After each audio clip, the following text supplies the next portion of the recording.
Hello everyone, welcome to New Roots. आज हमारे साथ है मेरे खास पेशेंट रोहित पाठक, जिन्होंने 6 महीना पहले हमारे यहाँ ट्रांसप्लांट कराया। वो कंसल्टेशन के टाइम उनको बहुत सारे डाउट्स थे। एक्चुअली उनका ग्रेड 2 बाल्डनेस था, जो जहाँ पे हेयर लाइन बहुत पीछे रिसीड हो गया था। टेम्पोरल और फ्रंटल एरिया में उसका बाल ऑलमोस्ट चले गए थे। तो हमने इसके सैफायर टेक्निक से ट्रांसप्लांट किया। अभी 6 महीने बाद उनका रिजल्ट देख सकते हैं। फुल हाई डेंसिटी ग्रोथ आया है और एग्जिस्टिंग हेयर्स भी उनका स्ट्रेंथन हो गया है। आज वो 3 PRP कंप्लीट होने के बाद हमारे साथ यहाँ है।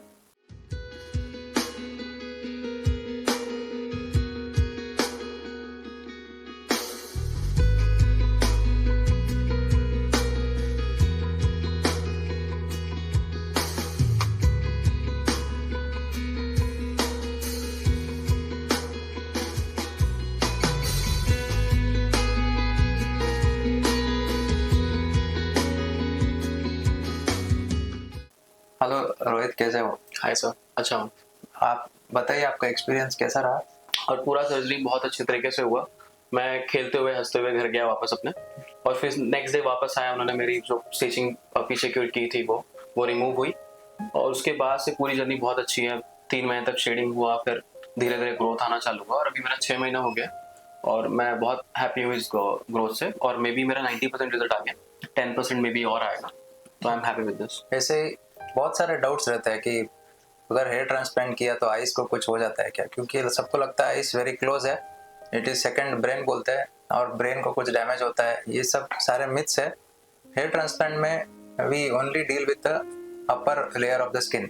3.54 मिलीमीटर से ज़्यादा अंदर हम डील भी नहीं करते, सिर्फ स्किन पे ही हमारा काम होता है।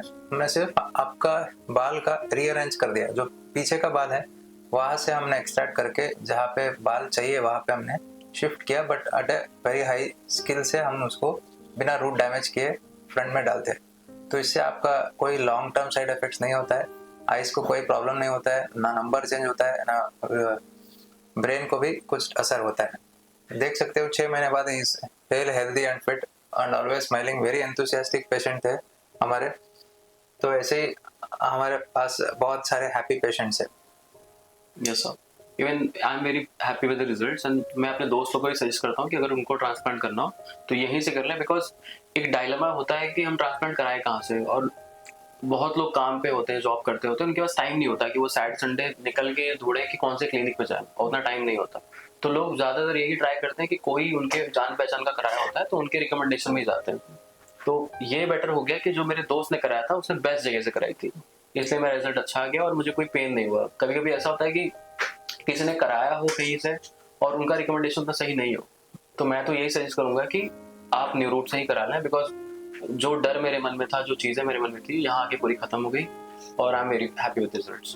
इनके केस में इनका फ्रंटल ये एरिया हमने कवर किया है। इसका देख सकते हैं एग्जिस्टिंग हेयर और ट्रांसप्लांटेड हेयर के बीच में कुछ गैप्स नहीं है, फुल नेचुरली हमने मर्ज किया है। हेयर लाइन भी देख सकते हैं। यंग पेशेंट में हाई डेंसिटी लगता है, इसीलिए हम सिर्फ 3 फिंगर के ब्रेड में we have almost implanted 2400 2500 grafts. तो ये डेंसिटी आने के लिए उतना ग्राफ्ट तो लगते ही है। और किसी किसी को लगता है कि हमने इतना ग्राफ्ट यूज़ कर लिया तो फ्यूचर में डोनर में कमी पड़ सकती है। वैसा नहीं है। इनका डोनर एरिया हमने हेयर एनालिसिस करके कैलकुलेट भी किया कि उनका एक्सट्रैक्टेबल हेयर्स और ऑलमोस्ट 5000 to 5500, तो उसमें से 2500 हमने अभी यूज़ किया है। इन फ्यूचर अगर इनका हेयरलाइन और रिसीड हुआ तो we still have a good donor area. So even we analyse the donor and extract minimally. तो जितना ग्राफ्ट रहता है उतने में हम मैक्सिमम रिजल्ट्स देते हैं। Thank you.